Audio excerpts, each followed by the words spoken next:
Hello everybody, Little for Life here, bringing us a brand new video, and today we have a deck profile of Voiceless Voice.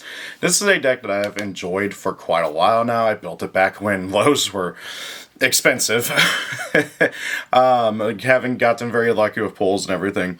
But yeah, I kind of dropped the deck for a while because it was not doing well, but then I heard it was good in crossover breaker format, and I've been playing it, and I've been doing well. I actually just yesterday at my locals was able to go undefeated with the deck at my locals. Now before you go, it's a locals low tier, what are you talking about? That's not a big. Guys, I played against Fiendsmith, Ryzel Fiendsmith specifically. I played against Centurion. I played against all the big decks, you know. I guess Centurion's not really a big deck anymore, but I played against Fiendsmith, Ryzel Fiendsmith, Runic White Forest, Madoche of all things, and then Centurion with a few other packages in it. And yeah, it's been pretty good. I have played a few other times as well during crossover breaker format so far with this deck, and have been doing really well with it. I really like Voiceless Voice. I think it's a great deck right now for this format. My build is a little different from how builds you have probably seen, and I will explain my choices as we go. So, let's go ahead and get started. First and foremost, the main star of the show is, of course, our 3 Low. Low is, without a doubt, the centerpiece of the deck. If you cannot see Low, you are not going to have a good time winning. Without Low, the deck just kind of falls apart. So what does Low do? Well, on summon, she puts one of your Voiceless spell or trap cards, that's a continuous spell or trap, into your back row, face up, and she counts as full tribute for a Light Warrior or Dragon Ritual monster, and if you summon a Light Warrior or Dragon Ritual while she's in your grave, you can special summon her. Very good card all around, constant recursion, constant advantage gaining, just a straight around good card. Next, we have 3 Saphira. Saphira is arguably the best card in the deck other than Low. Like, honestly, this card does so much for the deck. Once per turn, you can discard her and send a ritual spell from your deck to the graveyard for cost to search out any Light Warrior or Dragon Ritual monster from your deck. And then while she's in your graveyard, you can banish her to ritual summon a Light Warrior or Dragon Ritual monster using monsters you control or in your hand. Really good card all around. Just does so much for the deck. It's just hilarious. Very, very, very wonderful card. Not else sure what to say. Now, for the last of the Voiceless monsters, other than the rituals, I do play one of the regular Service. I've seen some people have cut him outright, and I've seen some people still play one. Personally, I like playing one Service. He very rarely comes up. I will say that. So I can't understand why you might want to cut him. That's totally down to you, though. Basically, what he does is while he's in your hand, you can target 2 spells in your graveyard, including at least 1 ritual spell. Shuffle them back into your deck, and then special summon him. And then when your opponent activates a card or effect, you can return him to your hand to summon a, I believe it has, yeah, special summon a Light Ritual Monster, Warrior, Dragon from your hand or deck, and then shuffle it into the deck during the end phase of the next turn. So the big thing is you use his effect to return him when your opponent does something to special summon the original Ritual Service, and then original Ritual Service has his effect on field live. It's a very good card for what he does, but I do see why some people don't play him. Heck, I think I only used him once in the past 2 weeks. And I used him as tribute fodder for something else, or for link summoning. He's a very good extender in that regard. So I can't understand why some people would want to cut him. I still see a lot of people still play him, myself included. It's down to you and your personal preference. Now, for the rituals, we, of course, have the 2 Skull Guardian. There's no reason to play a 3rd. You can very easily get to them, and too many rituals can clog up the deck. I'm playing a grand total of 4. And Skull Guardian is the main boss monster of the deck. He starts off at 2050, but he goes up to 4100 while you have Low out on the field. While you have Low on the field, he also is an Omni Negate, and on top of that, on Ritual Summon, you get to search out any Voiceless card from your deck to your hand. I think it's actually specifically monsters. Let's see here. Yeah, add one Voiceless monster or Light Ritual Warrior Dragon monster from your deck to your hand. All around, very good card. He's an extender. He's a stopper. He's a all-around beatdown monster.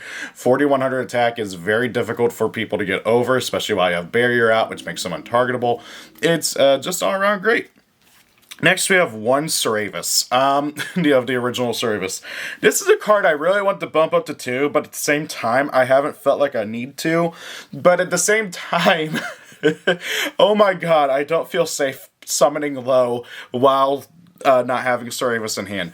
So, what does Ceravis do? While in hand, if your opponent targets a card you control with a card effect, well, a monster you control with a card effect, you can discard them and negate that card effect. Which is great, so you can normal summon your low and not have to worry about Veiler and Imperm. And then also while he's on the field, if you have him on the field and your opponent would special summon a monster, you can return him to your hand and negate that summon and banish that monster. Now that is only inherent summon specifically. So why am I only playing one? Because I was really looking at the top builds that are doing well, and most people only play one of them now. And I don't understand why, but at the same time I kind of do.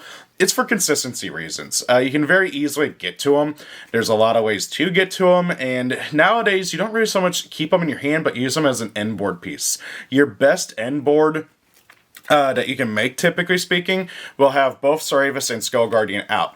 Because with Ceravis, you can negate your opponent going into your Derek Seas monsters, like Detonator and stuff, or you can negate, like, your opponent's going into Link summons and stuff. The only thing he doesn't actually be able to negate is other Ritual summons and Fusion summons, or doing a Synchro summon by card effect or something like that. So I don't actually know if he would be able to negate a Synchro summon with the Tempais and all that stuff. But Tempai is not a concern anymore for the most part, so yay. The big thing is, of course, you want him on your field to be able to use his negate summon effect. It's also not once per turn, which is hilarious.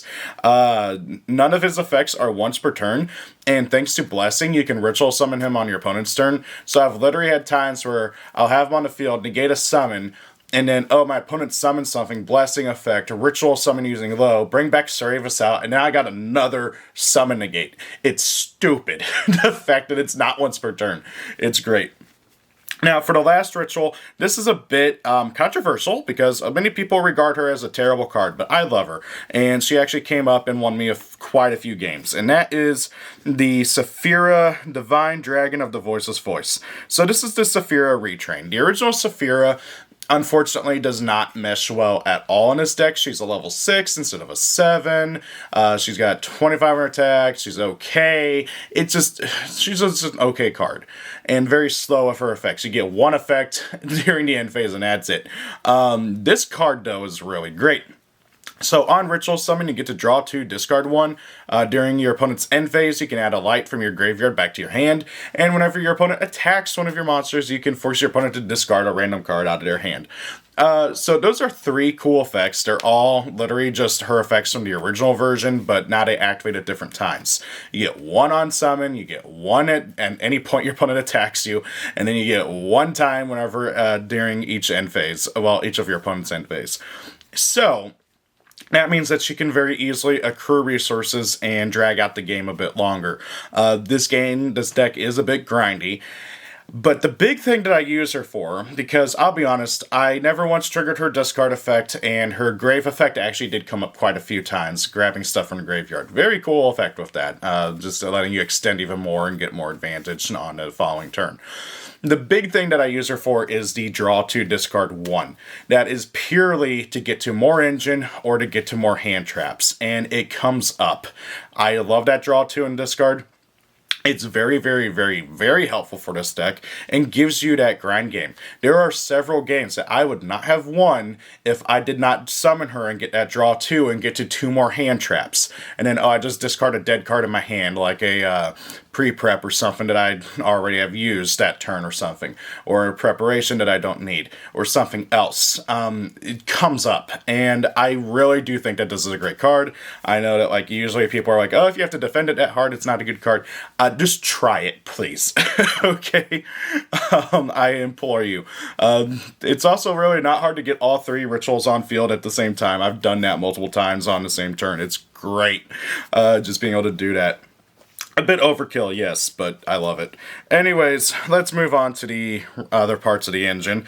Starting off with our 3 Diviner of the Herald. Diviner is your second normal summon, and a very, very good card. On normal summon, you can, or special summon, I believe, actually, too. But the main thing, yeah, normal or special summon, but the big thing, of course, is the normal summon. So on normal summon or special summon, you can send any fairy from your deck or extract to the graveyard and increase her level by that monster's level. If she's tributed by a card effect, you can special summon a level 1 fairy or something. I think it's level 1 or 2 lower fairy. Yeah, level 2 or lower fairy, except a copy of herself from your deck.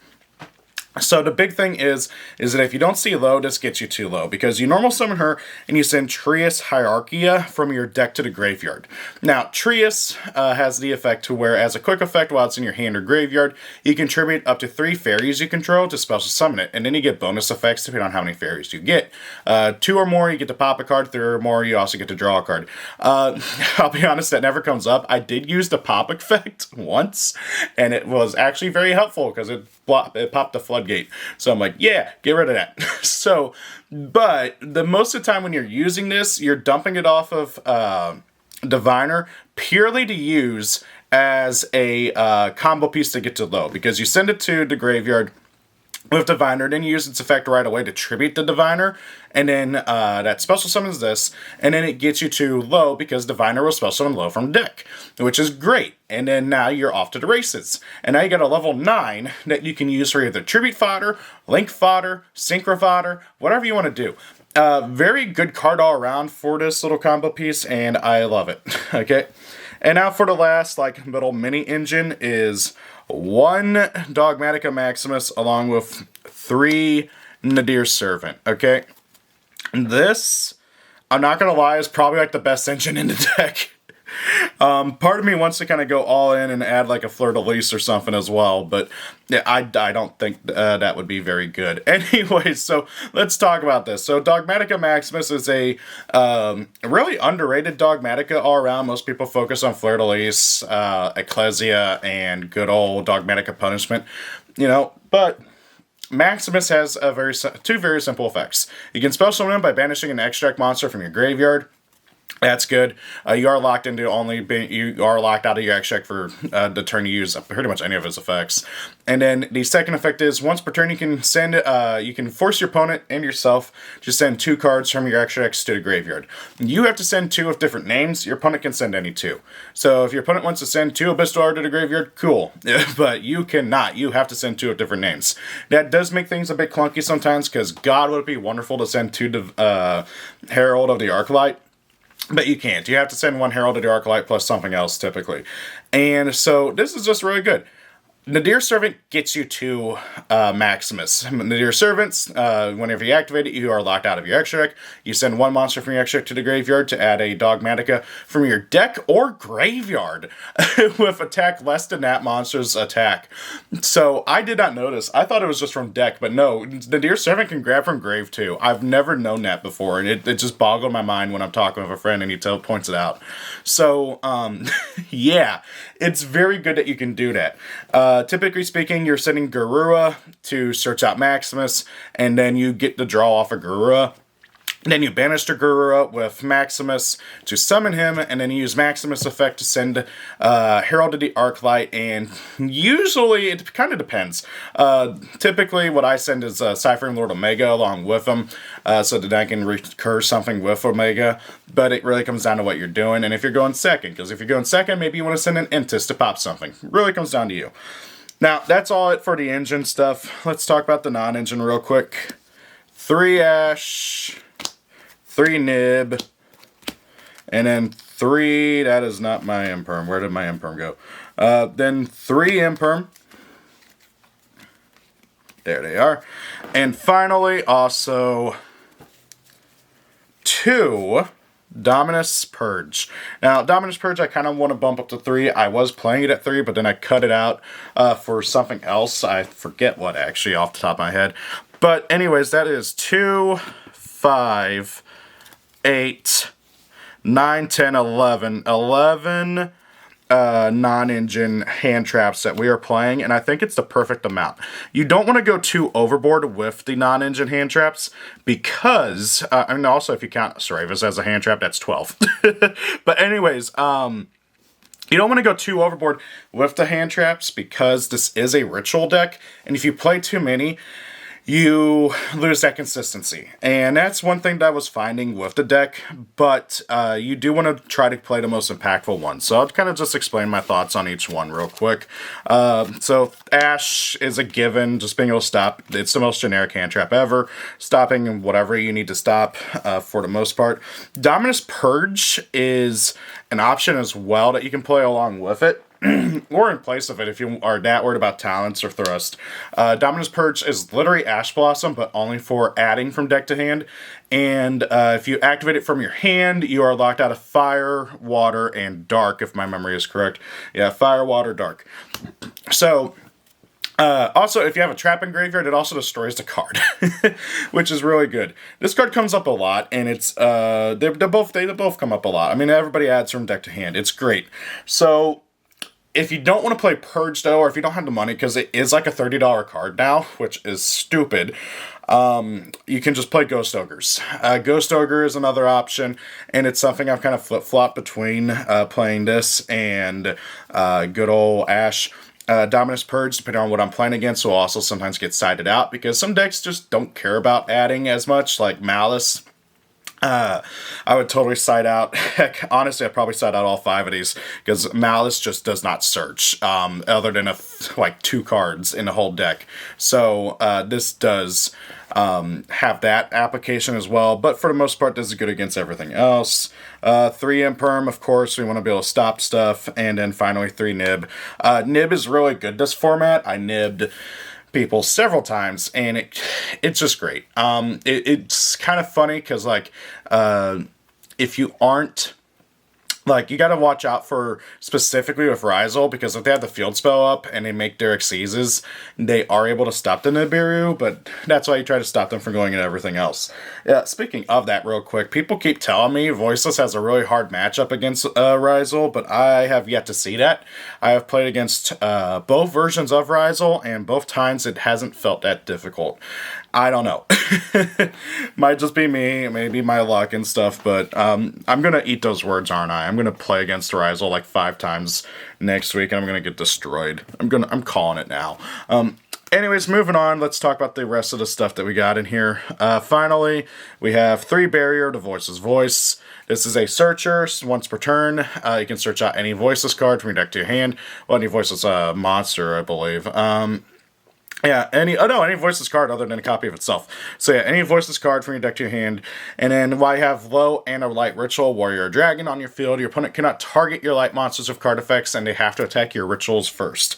Very good card all around for that. 2 of the ritual spell, you don't need 3. I have thought about it at times, because there are times where I'm like, wow, I really wish I had a 3rd.